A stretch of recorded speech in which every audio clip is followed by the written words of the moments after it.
Iowa's Peter Jock, and SI.com's Michael McCann. What's up, First Take fam? Thank you so much for being with us on this Friday Eve. Hope you're staying out of that snow. First Take is coming to New Orleans for the NBA All-Star Game. Catch us live Friday, February 17th. The location is the 4th floor of the River Room on Decatur. We will have special guests, giveaways like always. Doors open 7:30 a.m. Come pack the house, and we hope to see you there. But we've got lots to get into today. Former Knick Charles Oakley gets arrested at the Garden. Stephen A. Smith was in the building, and we have the latest. Plus, LeBron, Kyrie, and Kevin Love will all sit out against the Thunder tonight. So is the rest about something more? We'll explain. Let's get it started. What's up, everybody? Welcome into First Take on this Friday Eve. Thank you so much for hanging with us. Molly Qerim here in Bristol. And for those of you at home, because of this blizzard on the East Coast, I want you to know we braved the elements just for you. Right, gentlemen? Stephen A. and Max in NYC, my guys. How we feeling, fellas? What's going on? Good morning. How y'all doing? And it is a blizzard out there. You ain't lying, Molly. You're not in L.A. anymore, Max. Let's get into it, gentlemen. A lot to get into, as Stephen A. told you. So there's three sides to every story, right? Her side, his side, and the truth. That's the case for the New York Knickerbockers, where the drama continued last night. Former Knick Charles Oakley was involved in a physical altercation at the team's home game against the Clippers. Madison Square Garden security escorted Oakley out of the stands, and the Knicks said Oakley was arrested by NYPD. He was seen shoving MSG security near team owner James Dolan. Oakley was released from jail early Thursday morning. What happened, me and four friends went to the game tonight to watch the Knicks and the Clippers. Get there, sit down, try to have a good time. Next thing I know, I was asked to leave the building. I asked why. And he said, guys, well, you have to leave because someone ordered you to leave. And I'm like, I've been here 4.5 minutes. I'm a Knicks fan, played here for 10 years. I love the Knicks. I love New York. I don't know why I'm not welcome into the Garden. Phil came in the back. Spike Lee was in the back. Phil, like, what happened? I said, Phil, I just got here 4.5 minutes ago. What could I do in 4.5 minutes? But things happen. I'm a grown man. I can fight my battle. I'm a guy who tell the truth. I don't have to lie about nothing. You know, I'm an honest guy. Here we go. The New York Post sports page never disappoints. Nicked off. Stephen A., you were there at the Garden. What is your reaction to this Oakley incident? Well, it's incredibly unfortunate for all parties concerned. And, you know, even though Oakley has his reasons, the reality is he doesn't look good in this equation.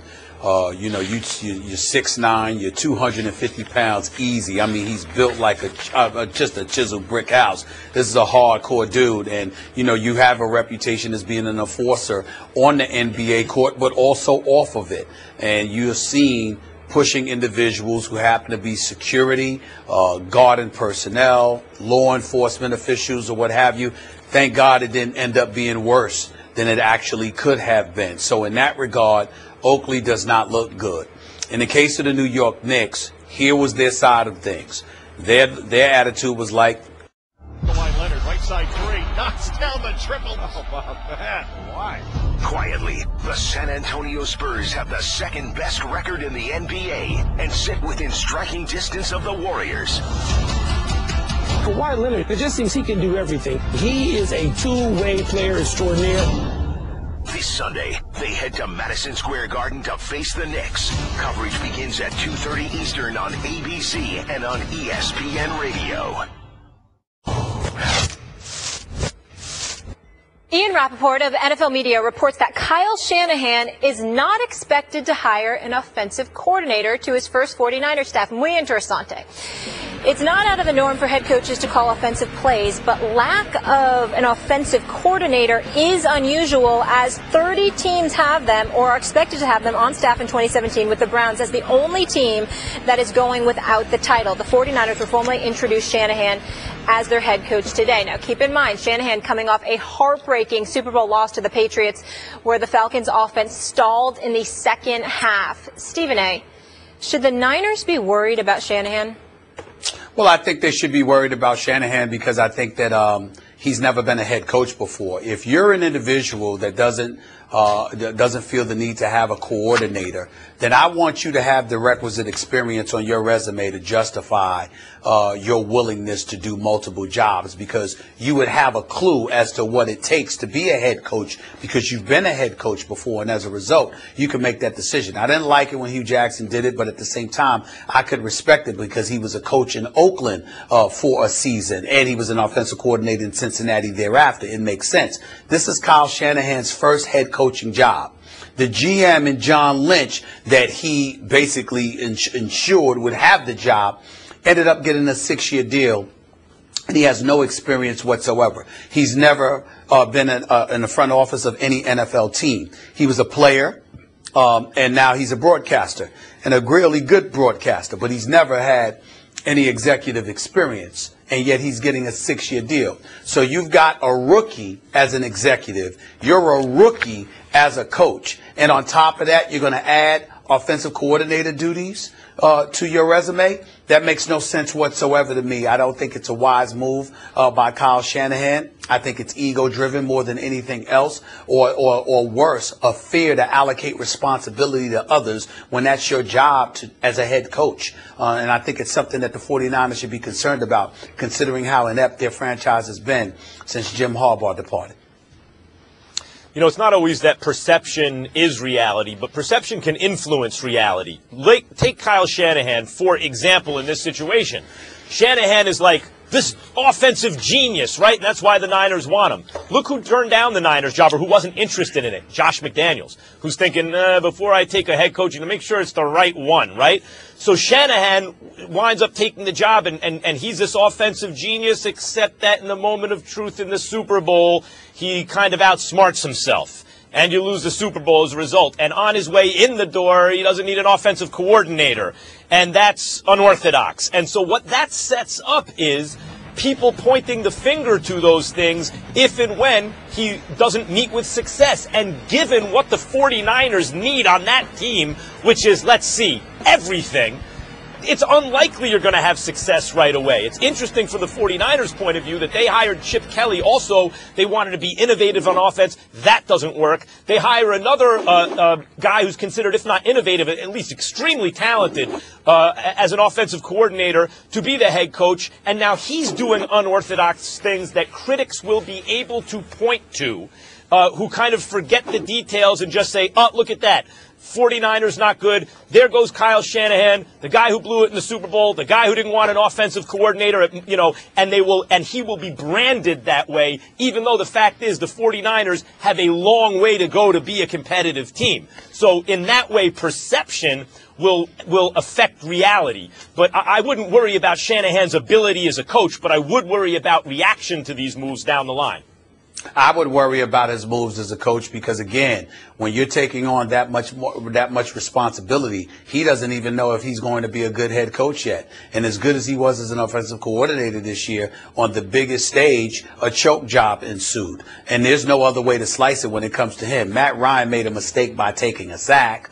There's no doubt about that. But when you consider the fact that the offensive coordinator is responsible for calling plays and decided to call pass plays instead of 2 running plays, we had the New England Patriots here in the building yesterday. They're still scratching their heads as to why the Atlanta Falcons didn't continue to run the football after that spectacular catch by Julio Jones down the right sideline. So when you look at it from that perspective, the players may have made a mistake, but the choke job with Shanahan, because Kyle Shanahan should have known better than to try to throw the football in that situation where all you needed to do was to run 2 running plays, and ultimately you wasn't going to lose the 12 yards you lost on the sack to Matt Ryan.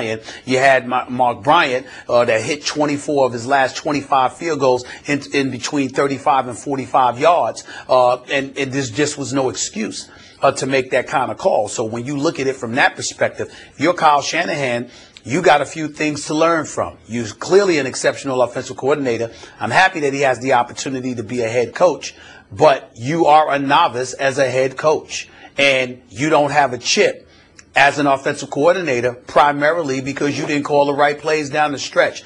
Those are the kind of things that you have to look at when you try to take on a multitude of extra responsibilities, and you have yet to prove that you're worthy of the responsibility you have right now.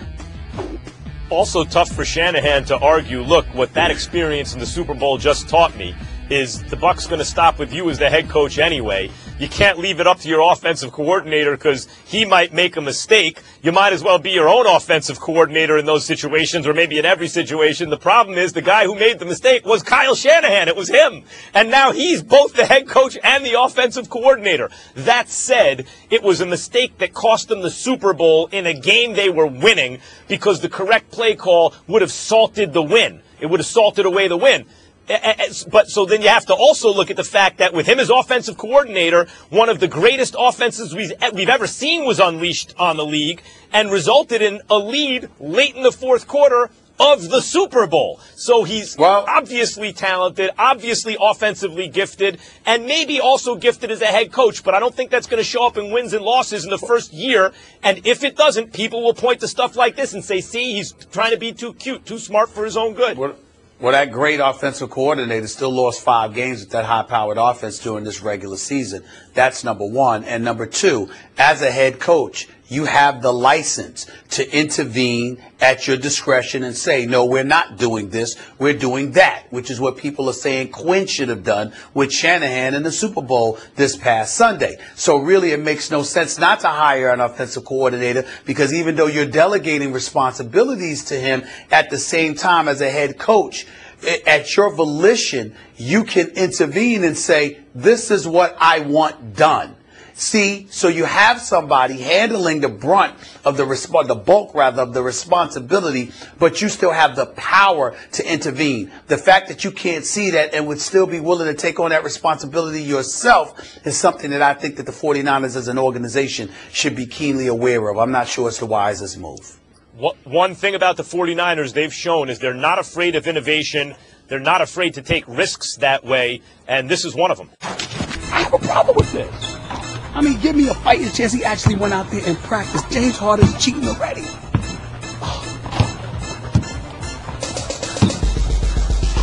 Oh, he ain't missed. Have y'all watched him? He hasn't missed the last 10 shots. This dude might be. Go ahead. Yeah. On the shot. Oh my God.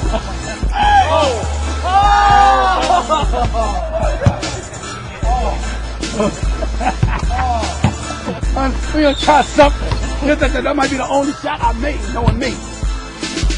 Fear the beard. Okay, Stephen A., I see you. What happens when Stephen A. meets MVP candidate James Harden on the court? Find out next Tuesday as the two catch up to talk about Kevin Durant beating the Warriors and, of course, Stephen A.'s jump shot. That's next Tuesday right here on First Take. Listen, it might be a blizzard out here on the East Coast, but we are here for you. Welcome back into First Take. Appreciate you hanging with us. Molly Qerim here. Stephen A. and Max are in New York City. Stephen A., we covered a lot of ground in hour number 1. What are you hot on for number 2, my friend? I'm hot on LeBron and the Cleveland Cavaliers engaging in some behavior I'd like to talk about. But speaking of that video, would y'all please encourage America not to watch the show next week? Please. Can't do that. Don't watch it. On blast. Don't watch it. Oh, that damn James Harden. Yeah. Oh. How are the Knicks going to attract free agents? That's my question with this zoo that's going on in New York right now. We're going to get into it. Let's do it. We'll go there. That's true. 3 takes, not me. 2 takes, you lucky. First take, you got me.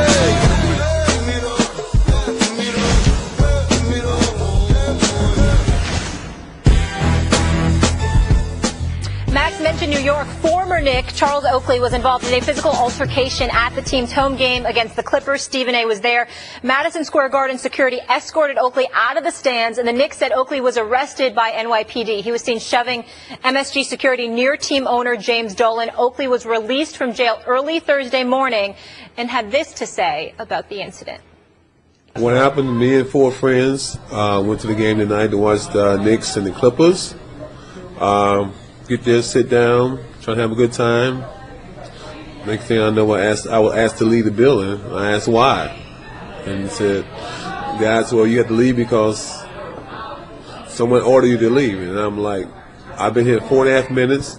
I'm a Knicks fan, played here for 10 years. I love the Knicks. I love New York. I don't know why I'm not welcome into the Garden. All right, so we wanted to get you guys involved in the conversation. We asked you earlier in the show, who looks worse in this situation, Oakley or the Knicks? The results are in 69% say those New York Knickerbockers. Max, I want you to weigh in here. Who do you think looks worse in this situation, Oakley or your squad? The Knicks look worse, much worse. And by the way, in one respect, neither looks good, because a middle-aged man should never be in a position where he has to be forcibly removed from a public event. You know, I mean, especially when he's twice the size of the guys that are publicly removing. I get that. And as Stephen A. mentioned, there was law enforcement apparently working as security at Madison Square Garden. That's very bad. So Oakley looks bad there. But in a larger sense, Oakley also looks good, not in terms of the letter of the law, but in terms of the feeling of it for Knicks fans, which is he shows up, he's a Knicks legend, whether or not he wasn't a great player, but he's a very good player, an honest, hard-working player, 10 years with the team, deep playoff runs, left it all on the floor. New York loves him. And here he is, according to him, he wasn't cursing Dolan out at first. That didn't start until Dolan sent his security goons over to get Oakley out of there. And then he was like, don't put your hands on me. And a lot of people in that crowd are thinking, hey, if more Knicks players had the kind of feeling, the fighting spirit of no one's going to put their hands on me, this team would be better off. And furthermore, think about it from the point of view of the Knicks, guys. The Knicks have one of their most beloved players in the stands, even if it was his fault, even if I'll concede that as the facts come out, it proves that Oakley was in the wrong. There's no better way to handle it than to publicly lead him away with security. You couldn't have smoothed it over some way that doesn't make the franchise look so bad. It looked completely dysfunctional. It damages the brand of the Knicks, and New York is behind Charles Oakley. Max, you're right in this respect. Where the Knicks look incredibly bad is the last sentence of the statement that they issued, in which they say he was a great Knick. You know, essentially, I'm paraphrasing here because I don't have the quote in front of me. We hope he receives the help he needs. That was a really, really, really low blow.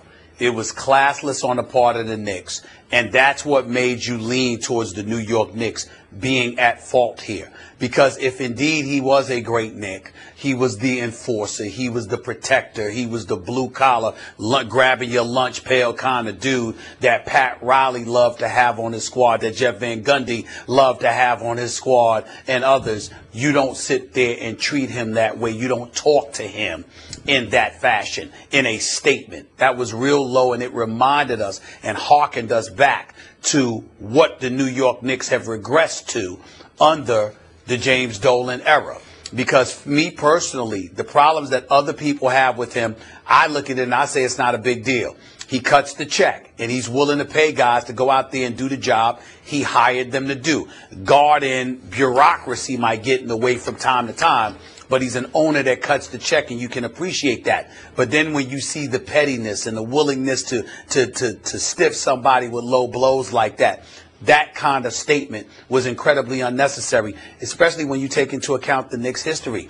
Since December 8th of 2001, when our very own Jeff Van Gundy resigned as head coach of the New York Knicks under James Dolan's stewardship, since that time, the New York Knicks have the third worst winning percentage in the entire NBA. They've only won 40% of their games. They've only made the playoffs 4 times since 2001. These are very, very embarrassing statistics that elevates the ire of the fan base, that lets them look at Oakley and say, you have the nerve to treat him that way when he's one of the remnants, the relics of the past that reminds us of some semblance of glory days. How dare you? Those are the kind of things that you have to look at when it comes to the Knicks. And he, like many New Yorkers, is willing to pay money to sit there and watch that garbage product that Dolan continually runs out on the court. Well, he didn't pay. Stephen A., I don't think he didn't pay. Fine, he got the ticket. He was a ticket holder, yeah. But most people are paying, and a lot of money to watch garbage that Dolan peddles. And in terms of the way the fans react, I think most fans are savvy enough to give Dolan zero credit for writing the checks, because obviously it's a good deal to write the checks, and everyone would be writing the same checks in Dolan's position. If it wasn't a good deal, he would sell the team just like almost all of New York wants him to. They're imploring him to. They're praying for it, begging for it. Sell the team to someone who knows what they're doing. What Dolan does know how to do is bilk New Yorkers out of their money, charge incredibly high prices for tickets, still sell out the Garden because of this blind loyalty that these great basketball fans in New York have to the franchise, and obviously do some ratings on TV because New Yorkers are still obsessed with the team, with the idea of the New York Knicks. So he's making a lot of money off the team, or he'd sell them. And if he's not, and it's just a vanity piece, because some owners in professional sports, even if they're losing money, though the equity of the team continues to rise, of course, it's still a good deal. But even if that weren't the case, it's a vanity thing for them. Look, I get to be the owner of a major franchise. Even then, it's just an ego stroke. And given his utter terrible, I mean, he's just a miserable failure as an owner of the team from a competitive standpoint. That also doesn't cut muster with the fans, because they're still saying, in that case, if it's not a good deal, if you're cutting all these checks, sell. He doesn't sell because he's making money, and it's an ego stroke for him, and so he doesn't get credit from the fans for cutting the same check that a million different guys would cut if given the opportunity. As you all know, I have my radio show on ESPN Radio. It's on 98.7 FM in New York, 1 to 3 every day. It's 710 ESPN LA, which is 10 a.m. to 12 noon every day, and of course, Sirius XM Channel 80. I say that to you to say that today. Still waiting for my invite. I say to you to say that today, Mr. Charles Oakley will be on the show. Stay tuned. There it is. Love it. Wait. I'm sorry. That's 1 to 3 in New York and 10 to noon in LA. In correct? LA. Right, That and then is also correct. on Sirius XM, Stephen A. Smith That show. is Got correct. it. That is correct. Charles All right. Oakley will be on this afternoon. Something else you might be discussing is this. Cavaliers head coach Ty Lue said after his team's 132-117 win over Indiana Wednesday that he may choose to rest his big three, LeBron James, Kyrie Irving, and Kevin Love, against Oklahoma City Thursday night, which is the final game of a 4-city, 6-night road trip. The only other time this year the big three sat out of the same game was against the Grizzlies back in December. Stephen A., what do you make of this? Listen, the cynic in me initially said, you know something, LeBron sat up there and, went at it with Barkley. This is a TNT nationally televised game. If he's not playing and Kyrie's not playing and Kevin Love's not playing, it could affect ratings, which will ultimately have you thinking about LeBron and Barkley, blah, blah, blah. The conspiracist in me thought that. But in reality, knowing LeBron James the way that I do, he's a businessman. And TNT, they're partners with the NBA. And I think that he'd be highly reluctant to do something like that, to make that kind of a statement just because of a personal beef that he might have with Charles Barkley. He doesn't have that beef with Kenny Smith. He certainly doesn't have it with his former teammate Shaquille O'Neal. Nobody on the planet would ever have that with the great Ernie Johnson. So I don't think that's the case at all. But I do want to say this. It's the latest reminder of what I religiously state. The only problem I have with LeBron or any of those guys sitting out, I absolutely detest the fact that they pick road games to do it, where they're only showing up like once a year or something along those lines. I think that is incredibly insensitive to the fan base. I'm quite sure that whatever products LeBron James has wanted to sell over the years, it wasn't just for the folks in Cleveland. I'm quite sure that he's not close to being a billionaire if he's not there already because of folks in Cleveland supporting him. He gets support the world over, and city to city, state to state. He's a guy that should be there. And if you're going to take days off, take it off one of the 41 nights of the year during the regular season when you're in Cleveland, because that gives folks there a better chance at seeing you eventually. That cannot be the same for people on the road. I hate that. LeBron James, if he leads the league in minutes, which is possible this year, will be no player in the history of the NBA has ever led the league in minutes played in their 14th season. LeBron would be the first. That's a really bad idea, particularly when it's not just leading the league in minutes this year at this advanced number of seasons in his career, though the age is a little younger than some because obviously he came straight from high school. By the way, making it worse because you play fewer minutes in college, and he played right away. It wasn't like they held him back like they did Kobe in L.A. They let him play right away. So he has a lot of not much tread left on the tires, you would think, mathematically at least. So there's that. He's also making deep playoff runs, deep finals runs every single year. He's playing in the Olympics. And not to mention just the busyness of his schedule. He's not a normal person or even normal star. He's a global superstar. The man must be exhausted. He doesn't miss playoff games. He gives it his all in crunch time, etc. Not only should they be sitting him, they should be doing it more often. And the only question right now, and this goes for Kyrie too, and Kevin Love too, who have had injury issues, is it too little, too late? Should they have been doing it more often earlier in the season? That's the first thing. The second thing, Stephen A., to your point, I disagree. I understand it's a point well taken. He wants to sell sneakers and merchandise everywhere, not just in his hometown.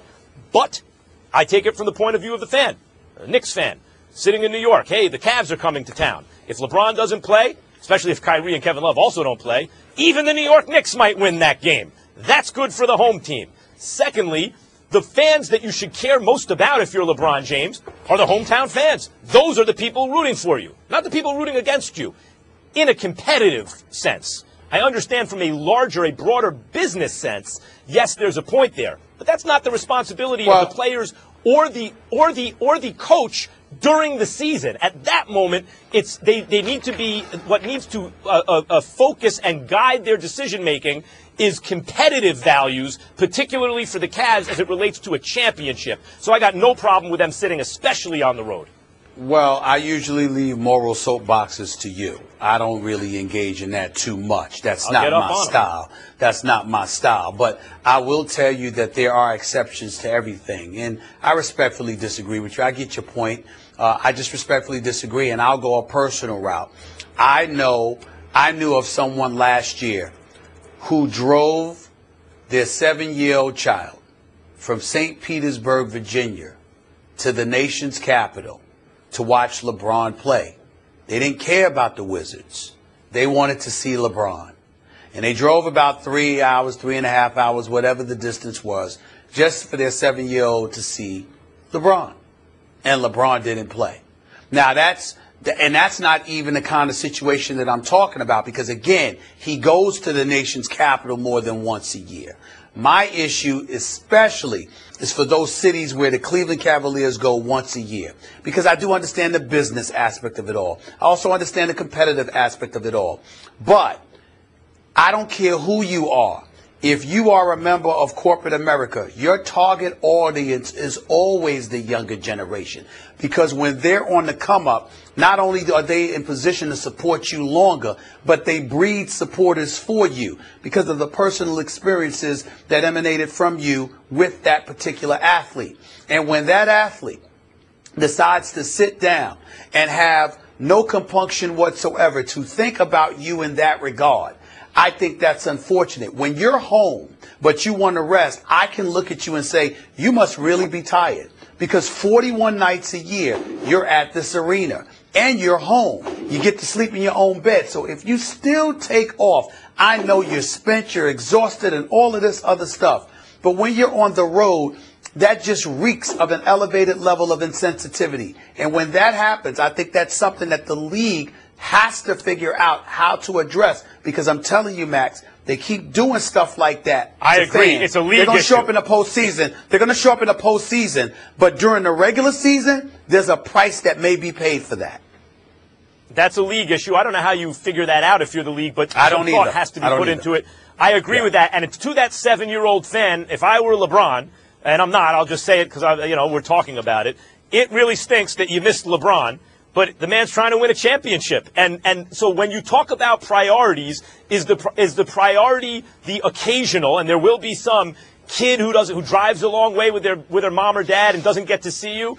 No, it's not. I mean, those feelings should be taken into consideration, but the priority is winning a championship. I know we need to go to break, but players didn't do it back in the day, so why do they need to do it now? Well, I will say this, Max. This is the only point, Max, that I want to leave you with. Let's not confuse. I'm not trying to say that they don't get tired and they don't deserve days off. That's not the argument I'm making. The argument I'm making is not about the need for rest.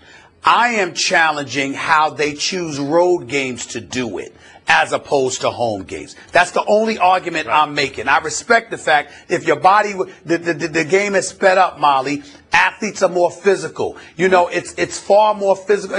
Not the game itself, because it was physical back then. No, really. The game is not more physical. Yeah. But the athletes, being how big or how strong they are, the advent supplements, things of that nature. You're going Molly, up against that's a complicated. more, so I understand that.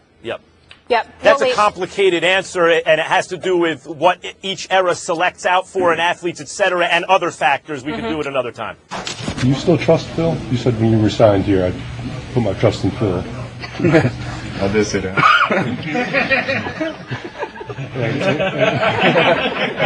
You got me. That was 3 years ago. Anything changed? I trust the process. Play the game, Mello. It's pretty clear where Carmelo Anthony stands when it comes to trusting Phil Jackson. And Spike Lee was asked by our Steve Zang whether Mello or Phil should go, and he didn't hold back with his answer. Spike saying, "I'll pack his bags for him." The reporter followed with, "Would you do a Kevin Love for Carmelo deal right now?" Spike responding, "I think I still believe in Carmelo, but Phil Jackson is making it very difficult for him." Stephen A., the Knicks should count their lucky stars that they play in one of the greatest cities in the world. But beyond that, how are they going to attract free agents? Because this is such a mess and it keeps getting worse. Simple. They're not going to attract them. And sorry to be so obvious. I've got to give my own self a plug, because Spike Lee was on my radio show yesterday. He did call in. There is sound on ESPN where Stephen A., he was actually on the show. You know what I'm saying? What's Stephen up, Max? You had Spike Lee? You had Spike Lee on the radio, on the Stephen A. Smith show yesterday? He called in yesterday on his own to complain about Phil. Today you have Charles Oakley. Today Charles Oakley is scheduled to be on, right? But you never know who might call in.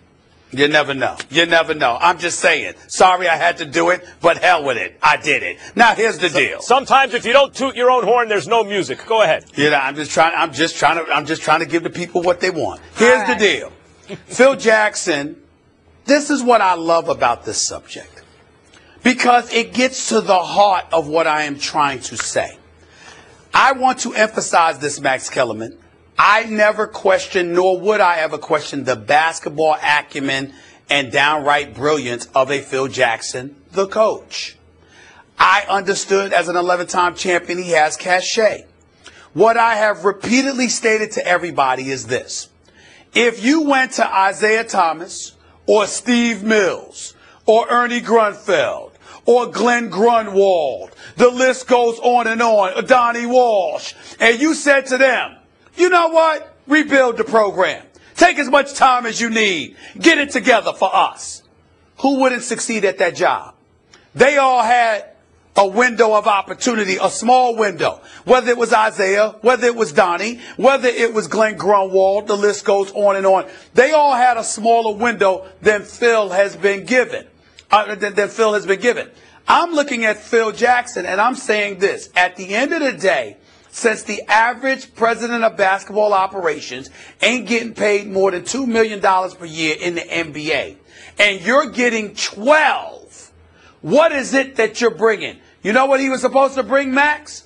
Name cachet that could ultimately lend itself towards marquee individuals choosing to come and play for you. And if they didn't choose to come and play for you, at least entertain you enough in the process where the local fan base could recognize that you're actually a player in the consideration pool of these marquee athletes looking to relocate.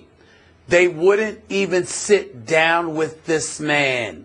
They wouldn't even have dinner with this man because they're not enamored with Phil Jackson. And that was before he sat up there and railroaded Carmelo Anthony and threw him under the bus and did what Spike Lee came on ESPN radio yesterday and called a flat-out punk move. He said that's what they call it in Brooklyn, a punk move. Well, guess what, Spike Lee? That's what they call it in Queens, too, okay? That's what the deal is. This is what we're talking about here. So in the end, what it comes down to is this. It's about Phil. And the New York Knicks appeared so dysfunctional. It was bad enough. But now, believe it or not, Phil Jackson actually has made it worse. And Max, did you know he actually had, everybody wants to talk about Isaiah Thomas, even though Isaiah Thomas had an eye for talent that nobody gives him credit for. Did you know that Phil Jackson has a worse record as an executive with the Knicks than Isaiah Thomas? It's true. Impressive. It's true.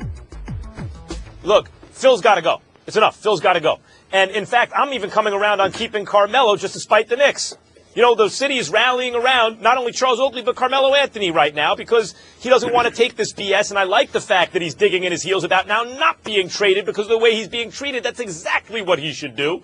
And if you think about a nucleus of Porzingis and Carmelo, it's not ideal at the moment. Porzingis isn't in his prime yet. Carmelo's a little past it. Carmelo's ISO score, etc. But you can't make that work with some other players. Here's the problem with the Knicks. The question is, how do they attract free agents? And you're right, they can't, not with Phil Jackson there. So what winds up happening, even if they do move Carmelo Anthony and they let Derrick Rose walk and they create cap space, even with a stupid Noah contract, and Courtney Lee's not paid a ton, but 4 years he's going to wind up declining throughout the contract. Still, they'll have some cap room. They're not going to get any free agents actually worth the max money. So what winds up happening to us, this usually happens with small market franchises that are no good. They're not considered in desirable places to live for NBA superstars, and the team isn't that good. So they never can sign the max free agent who's actually worth the max contract. They wind up giving a max contract to someone who's not good enough to deserve it, but someone's going to give it to him, might as well be you, and that's your best player. That's the kind of move the Knicks are relegated to. It's the reason they had to trade for Derrick Rose, who's a shadow of his former self, and still even can contemplate giving him max money, which hopefully they won't do. That's the reason, because the top-level free agents who are worth the money won't even look in the Knicks' direction, not even for the money. That's a problem. And Stephen A. Smith, this predates Phil Jackson, and it predates Isaiah Thomas. This is a James Dolan issue. His father, Chuck Dolan, tough guy, built up, good business guy, built up his entire business empire. Basically, James Dolan inherited it from his rich daddy, born on third base, thought he hit a triple in the greatest city in the world, the most basketball obsessed, with an incredibly valuable franchise. Decades ago, it was like, okay, kid, can you make this thing work as well as, say, the franchises in Oklahoma City or Phoenix or a place like that? Here, do it. Everyone's willing to pay top dollar, the whole thing. And his answer clearly through his behavior is, no, I can't do it. I can't even be as good as little market teams without our resources. I'm terrible. Max, it's really very simple. Since 2001, when Jeff Van Gundy departed, the New York Knicks record is 509 and 740. They are 231 games under 500. They have 4 playoff appearances, which is the second fewest in the entire NBA, and they have 7 playoff wins. 7, mind you, 4 playoff wins is 1 series. 1 playoff series. They have a grand total of 7 playoff wins in the last 16 years, which is the fewest of any NBA franchise. This is the National Basketball Association. This is the #1 media market in America. And you have the fewest playoff wins, the second fewest playoff appearances, and you are 231 games under 500. Since 2001. I don't know what better explains the alarming ineptitude of the Knicks other than the fact that it almost gets to the point where you wonder whether they're doing it on purpose. That's how bad it is. You're kind of wondering whether they're doing it on purpose. Well, and I say that jokingly, but damn. I mean, damn. They're not incentivized to do anything else as long as the fans keep paying and keep watching. Why would they do anything else? The bottom line is the same. And it started, by the way, Stephen A., not just with them not selling now, which everyone would love Dolan to do, but when Pat Riley was coach, he wanted a little piece of the team. The Knicks wouldn't give it to him. The Heat would. And look at the fortunes of those 2 franchises since then. Hold on. You can't go there. Here's why. Under the stewardship of Charles Dolan, James Daddy, in concert with Dave Checkett, with Ernie Grunfeld as the GM, even though it was wrong, they kind of did Pat Riley wrong because they made promises they didn't keep. They were still a very formidable organization, winning games. Give credit where credit's due. Plus, the Knicks went to 2 NBA Finals. They went to 94 with Pat Riley. They went in 99 with Jeff Van Gundy. The other thing that you have to remember also is this: when we look at the New York Knicks, let's stop short of talking about the fans. You know, in the past, I felt that way, but I'm not going to go there this time because this is the reality. James Dolan went out and hired Phil Jackson. This ain't about how people should boycott the Knicks. This is about that's going too far because you got a guy in there. Phil's just not doing the job. This is not, even though Dolan could be better, the bottom line, went out and hired Phil. Phil, this is on Phil. This is not on the Knicks. Yo, everybody get up! Everybody get up! Everybody needs to understand that I'm more than simply a hype man for this rap group, just like Geico is more than just a company that can save you money. Geico also has fast and friendly claim service, so they can help you when you need it most. And while I do love being a hype man, I also love reading for children's audiobooks. Like Little Bo Peep, she lost the sheep, and she don't know where to find them. Yo! Geico. Expect great savings and a whole lot more. So it isn't about who got into the Pro Football Hall of Fame, but for the second year in a row, it is about why Terrell Owens didn't get in. Hall of Famer and Selection Committee member Dan Fouts had the following explanation. Dan? I think his numbers are very worthy, but again, on the other side of it, you know, his actions on and off the field, on the sideline, in the locker room, and the fact that he played for so many teams, it was such a great player. The question to me always comes back to, if he was so great, why would those teams get rid of him?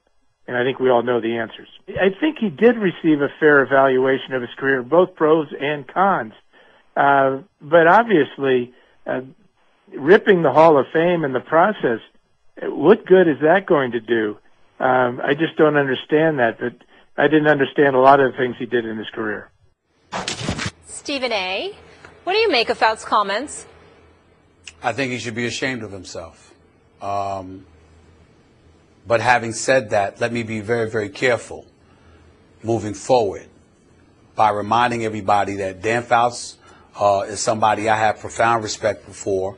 What he was as a quarterback, what San Diego through the Air Coryell era was, I greatly respect and appreciate it with him, Charlie Joyner, Chuck Muncie, Kellen Winslow Sr., Dan Fouts and that offense in San Diego was incredibly, incredibly special.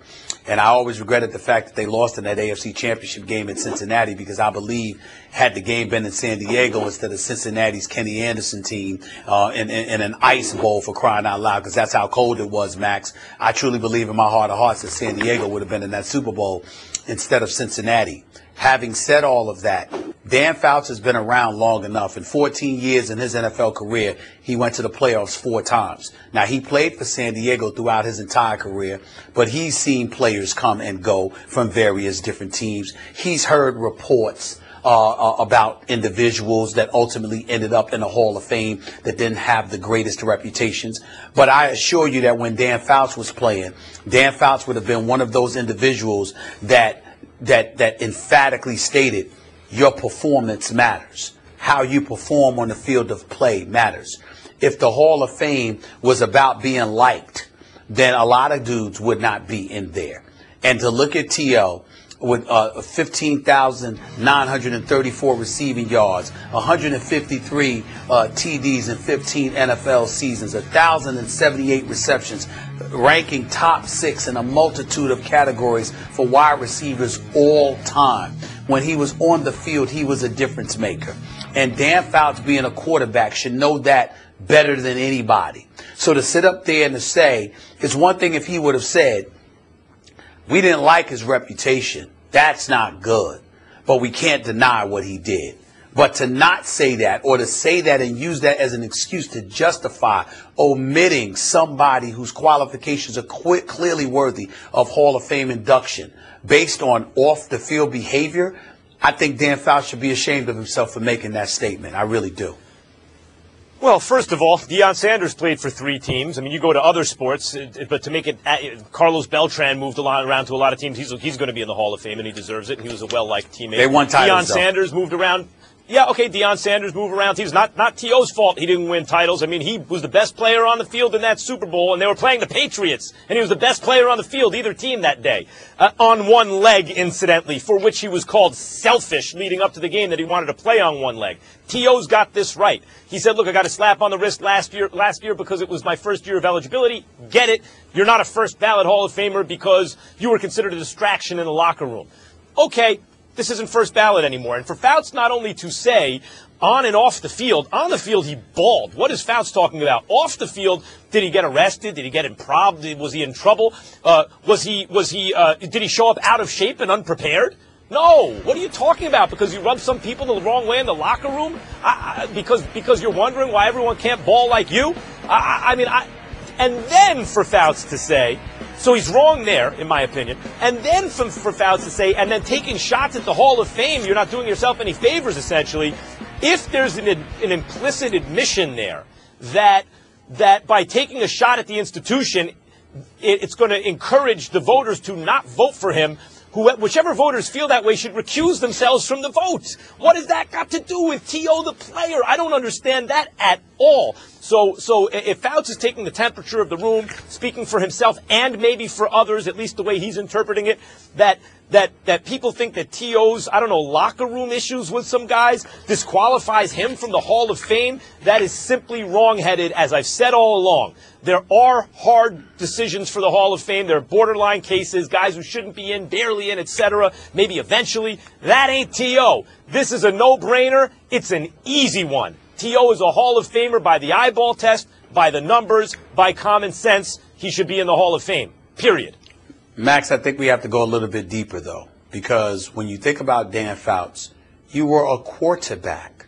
That means you know what the position requires and you know what other positions require.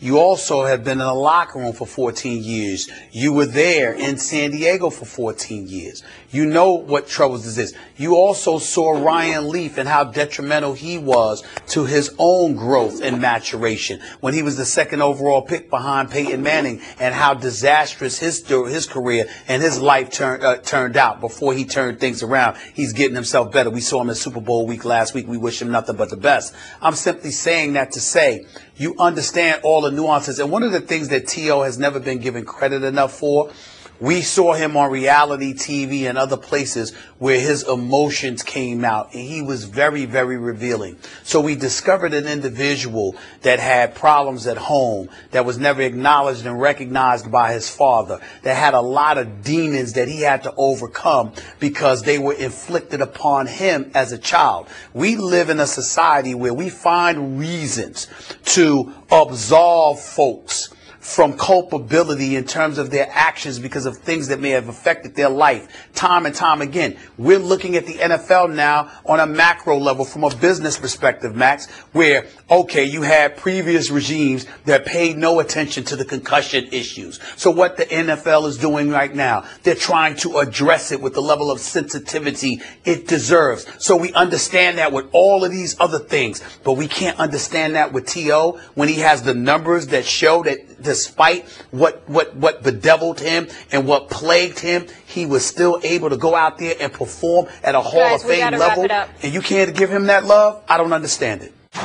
Let's go to NYC, where it's been a year to forget for those Knicks. After getting off to a 16-14 start, New York has struggled, winning 6 of their last 24 games. During the struggles, the future of Carmelo Anthony has been a hot topic, and Phil Jackson has not been helping, taking a lot of shots at his star. Then last night, there's this, folks. Charles Oakley was involved in a physical altercation with Madison Square Garden with their security. Oakley was escorted out of the stands and arrested. Max Kellerman, is there a bright side? What impact will this have on the Knicks moving forward?